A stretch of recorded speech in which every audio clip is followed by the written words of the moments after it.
Assalamualaikum warahmatullahi wabarakatuh. Bapak Ibu, selamat datang dan selamat berjumpa kembali di channel Gemigongbu. Bapak Ibu, di sini kami akan membahas soal-soal UKP PPG tahun 2024. Jika Bapak Ibu seorang calon guru yang sedang mempersiapkan ujian, Bapak Ibu berada di tempat yang tepat.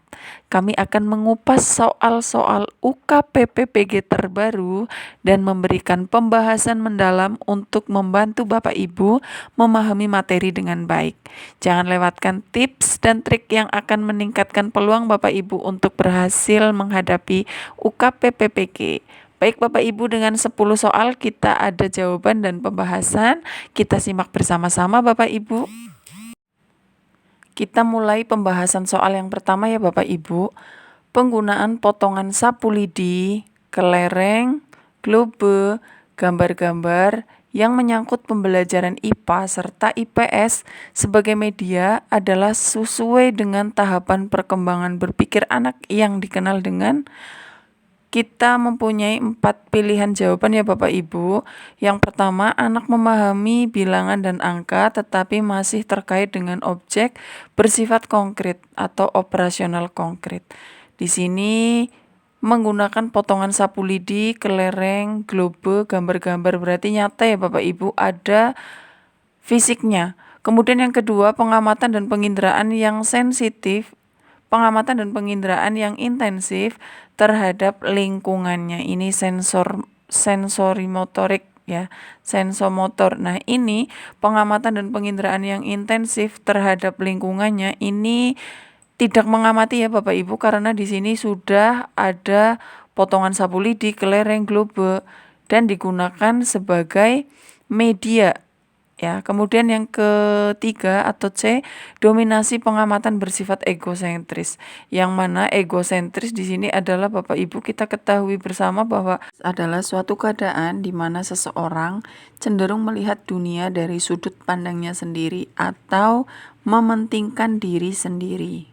Kemudian yang D, kemampuan mengoperasikan kaidah logika yang tidak terkait lagi dengan objek yang bersifat konkret atau operasional formal. Padahal di sini ada potongan sapu lidi, kelereng, globe, gambar-gambar yang menyangkut pembelajaran IPA dan IPS.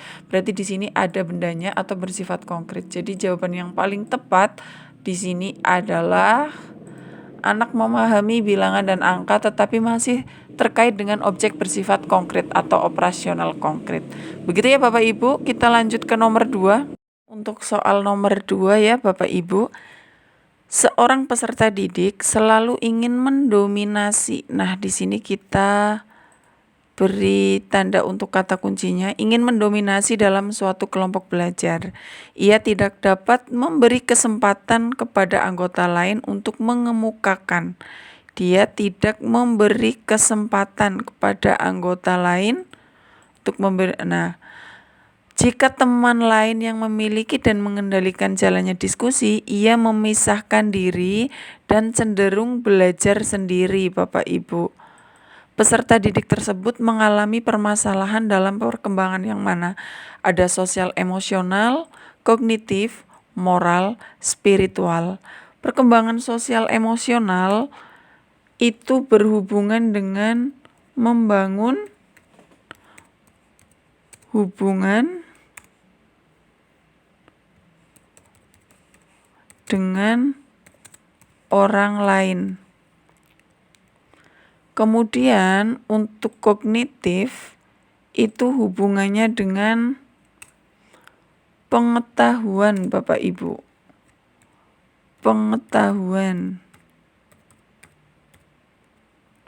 Sedangkan moral itu memahami nilai-nilai, memahami nilai. Kemudian untuk spiritual itu berhubungan dengan ketuhanan. Jadi Bapak Ibu, jawaban yang paling tepat dari pertanyaan nomor 2 adalah peserta didik tersebut mengalami permasalahan dalam perkembangan sosial emosional Bapak Ibu. Kita lanjutkan ke soal nomor 3. Lanjut Bapak Ibu untuk soal nomor 3. Salah satu tugas wali kelas setiap kenaikan kelas harus menentukan 3 siswa terbaik untuk menerima hadiah dari sekolah. Jika Anda sebagai wali kelas, penentuan urutan 1, 2, dan 3 itu berdasarkan apa Bapak Ibu? Yang pertama, rata-rata nilai rapor saja. Kalau rata-rata nilai rapor saja berarti tidak ada karakter ya Bapak Ibu. Sedangkan sekarang di Merdeka Belajar adalah yang ditekankan adalah pendidikan karakter. Kemudian yang B, kepribadian dan nilai rapor. Untuk kepribadian dan nilai rapor, kepribadian ini sudah mencakup karakter ya Bapak Ibu. Jadi selain mendapatkan nilai rapor yang bagus, peserta didik juga memiliki karakter atau kepribadian yang bagus pula Bapak Ibu. Kemudian C, nilai rapor dan pencapaian prestasi non-akademik. Nah, di sini kita yang C ini fokusnya kepada akademik dan non-akademik ya Bapak Ibu. Nah, di sini non-akademiknya prestasi Bapak Ibu, bukan karakter. Jadi masih sama walaupun nilai rapor ini cenderung ke akademik, tapi prestasi non-akademik juga ini tidak menentukan karakter seseorang ya Bapak Ibu. Kemudian yang D, keterlibatan kepengurusan OSIS dan nilai rapor. Nah, kembali ini belum muncul nilai karakternya Bapak Ibu. Jadi jawaban yang paling tepat adalah kepribadian dan nilai rapor. Untuk nomor 4 Bapak Ibu, kegiatan ekstrakurikuler, rekreasi dengan guru, dan kegiatan informal ya Bapak Ibu, dan kegiatan informal lainnya memiliki fungsi untuk mengatasi kesulitan belajar dalam hal apa? Yang pertama, mengemukakan gagasan. Sepertinya kurang tepat ya Bapak Ibu karena di sini mengemukakan gagasan, sedangkan di sini kita kata kuncinya adalah kegiatan informal. Kemudian yang B, mengaktualisasikan diri. Mengaktualisasikan diri juga kurang tepat karena di sini bukan konteks untuk mengaktualisasikan diri. Ada kegiatan ekstrakurikuler, rekreasi dengan guru itu tidak berhubungan dengan aktualisasi diri. Kemudian yang C, menciptakan hubungan baik. Nah, di sini menciptakan hubungan baik tentunya berkaitan Bapak Ibu dengan kegiatan ekstrakurikuler. Kemudian rekreasi dengan guru dapat menciptakan hubungan yang baik Bapak Ibu. Kemudian yang D, menformulasikan tindakan, ini juga kurang tepat dengan kegiatan ekstrakurikuler, rekreasi dengan guru, dan kegiatan informal lainnya. Jadi jawaban yang paling tepat adalah menciptakan hubungan yang baik. Lanjut ke soal nomor 5 Bapak Ibu. Dalam kaitannya dengan upaya memotivasi belajar siswa dan agar proses pembelajaran berlangsung efektif, guru perlu mengacu pada apa ini Bapak Ibu? Nah, kita punya 4 pilihan jawaban, ada metode, pendekatan, strategi, dan gaya. Kita sering terbolak-balik ya Bapak Ibu antara keempat ini, metode, pendekatan, strategi, dan gaya. Metode pembelajaran ini lebih fokus kepada cara spesifik yang digunakan untuk mengajar atau menyampaikan materi. Bisa berupa ceramah, ya Bapak Ibu, bisa berupa diskusi. Kemudian untuk pendekatan pembelajaran, ini kita fokusnya kepada filosofi atau dasar pemikiran. Ya, dasar pemikiran di sini bisa landasan atau prinsip umum, misalnya seperti konstruktivis dan humanistik. Nah, dan masih banyak lagi ya Bapak Ibu, saya ambil contoh 2 saja. Kemudian untuk strategi pembelajaran, di sini misalnya rencana keseluruhan untuk mencapai tujuan, rencana atau cara, rencana. Kita bisa menggunakan PJBL atau PBL, Problem Based Learning Bapak Ibu. Kemudian untuk gaya pembelajaran, kata kuncinya adalah cara atau preferensi individu dalam pembelajaran. Ya, cara individu belajar atau di sini peserta didik belajar. Apa saja Bapak Ibu? Bisa ada 3 ya Bapak Ibu, bisa visual, auditori, dan yang terakhir kinestetik. Begitu ya Bapak Ibu. Jadi untuk soal nomor 5 dalam kaitannya dengan upaya memotivasi belajar siswa agar proses pembelajaran berlangsung efektif, guru perlu mengacu pada strategi pembelajaran. Nomor 6 Bapak Ibu, standar ketuntasan minimal belajar atau SKMB ditentukan oleh faktor-faktor di bawah ini. Yang pertama, intake siswa. Yang B, tingkat kesulitan. C, sarana pendukung. Dan D, intake siswa, tingkat kesulitan dan sarana pendukung. Yang paling tepat D Bapak Ibu, karena di sini sudah mencakup semua faktor-faktor yang menentukan standar ketuntasan minimal belajar. Nomor 7. Bentuk penilaian yang menghendaki peserta didik menampilkan sikap menggunakan pengetahuan yang diperoleh dalam pembelajaran dan melaksanakan tugas disebut penilaian apa Bapak Ibu? Yang A, pretest. Pretest adalah tes yang diberikan sebelum memulai pembelajaran untuk mengetahui kemampuan awal atau pengetahuan siswa. Berarti di sini pretest itu untuk mengukur kemampuan awal. Sedangkan untuk post-test adalah tes yang diberikan setelah setelah pembelajaran selesai untuk menilai pencapaian atau hasil belajar siswa. Berarti di sini post-test itu mengukur hasil belajar, mengukur hasil belajar, begitu Bapak Ibu. Dan selanjutnya penilaian autentik adalah penilaian yang menilai kemampuan siswa melalui tugas atau aktivitas yang mencerminkan situasi dunia nyata. Di sini artinya peserta didik itu sudah bisa menampilkan hal-hal yang diperoleh dalam pembelajaran. Misalnya di sini peserta didik sudah bisa membuat proyek atau portofolio. Nah, di sini penilaian menilai kemampuan siswa melalui tugas atau aktivitas yang mencerminkan situasi dunia nyata. Berarti kontekstual ya Bapak Ibu, relevan dengan dunia nyata. Nah, berarti sangat tepat jika menampilkan sikap menggunakan pengetahuan yang diperoleh ya Bapak Ibu. Sedangkan non-autentik adalah penilaian yang dilakukan melalui tes atau tugas yang biasanya lebih formal dan kurang mencerminkan situasi kehidupan nyata. Contohnya di sini pilihan ganda misalnya. Pilihan ganda bisa juga melalui isai. Nah, berarti Bapak Ibu yang paling tepat bentuk penilaian yang menghendaki peserta didik menampilkan sikap menggunakan pengetahuan yang diperoleh adalah penilaian autentik ya Bapak Ibu, atau di sini adalah jawabannya C begitu. Kita lanjut ke nomor 8 ya Bapak Ibu.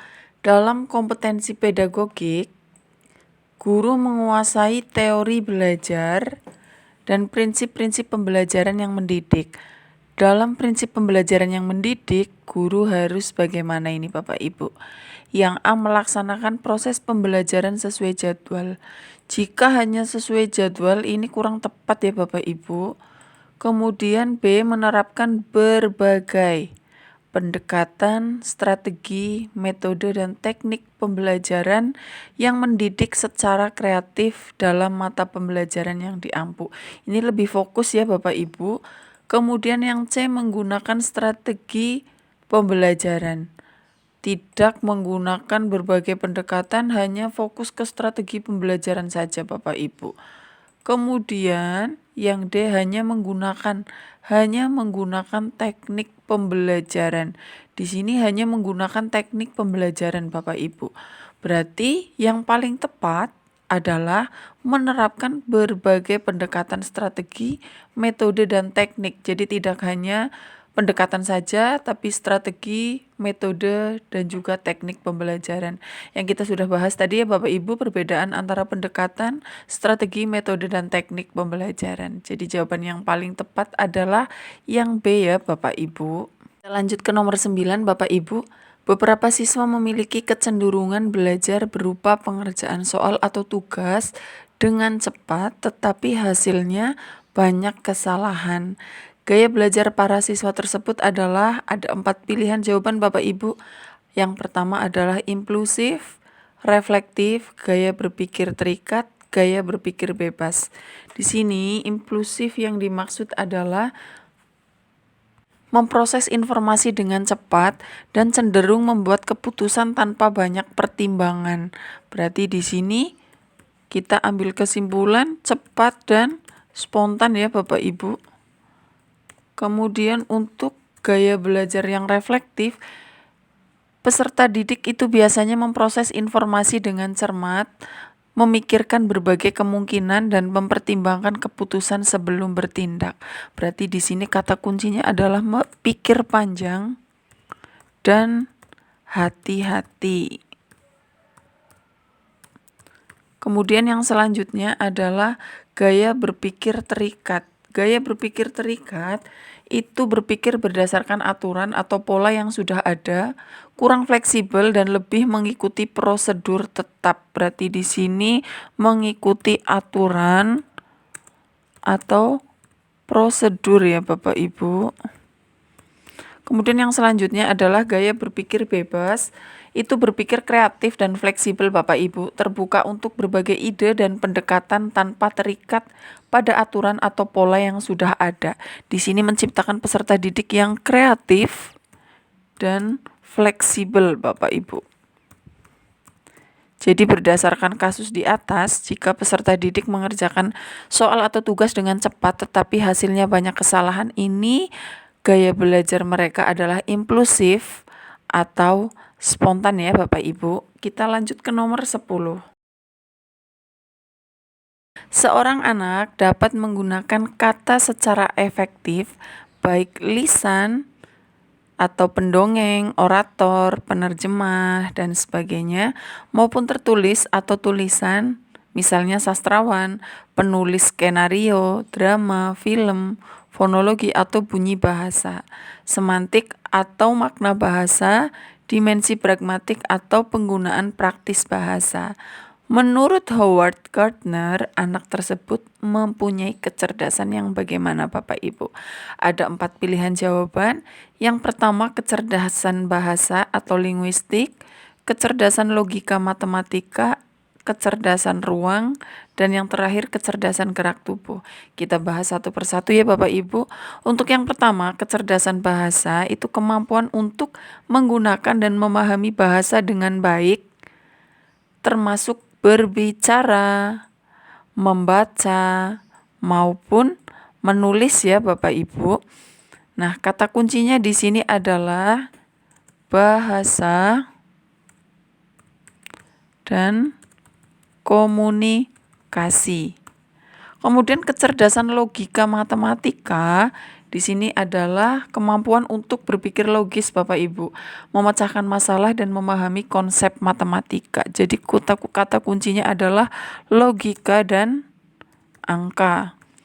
Kemudian kecerdasan ruang atau spasial, yaitu kemampuan untuk memahami dan memanipulasi bentuk, ruang, dan orientasi dalam pikiran seperti dalam navigasi dan desain. Di sini kata kuncinya adalah ruangan dan visualisasi. Jadi ada visualnya ya Bapak Ibu, visualisasi. Dan yang terakhir, kecerdasan gerak tubuh adalah kemampuan untuk menggunakan tubuh secara efektif, termasuk keterampilan motorik halus, kasar, serta koordinasi. Berarti di sini kata kuncinya adalah gerakan dan koordinasi. Ya, Betul Bapak Ibu, berarti yang paling tepat adalah anak tersebut memiliki kecerdasan bahasa atau linguistik ya Bapak Ibu, karena dia memiliki kemampuan untuk menggunakan dan memahami bahasa dengan baik, termasuk berbicara atau lisan, ini pendongeng, orator, penerjemah, dan membaca maupun menulis. Begitu Bapak Ibu untuk nomor 10. Terima kasih sudah menonton video kami tentang soal-soal UKP PPG tahun 2024 dan pembahasannya. Semoga penjelasan ini bermanfaat dan membantu Bapak Ibu dalam mempersiapkan ujian. Jangan lupa jaga kesehatan Bapak Ibu, jangan lupa untuk selalu berdoa. Semoga di tahun ini Bapak Ibu semua mendapatkan sertifikat pendidik. Dan jangan lupa untuk like, komen, dan subscribe agar tidak tertinggal update terbaru dari kami. Jika Bapak Ibu mempunyai pertanyaan atau topik lain yang ingin dibahas, tuliskan di kolom komentar, dan sampai jumpa di video berikutnya. Semoga sukses dalam persiapan UKP PPG Bapak Ibu. Terima kasih. Wassalamualaikum warahmatullahi wabarakatuh.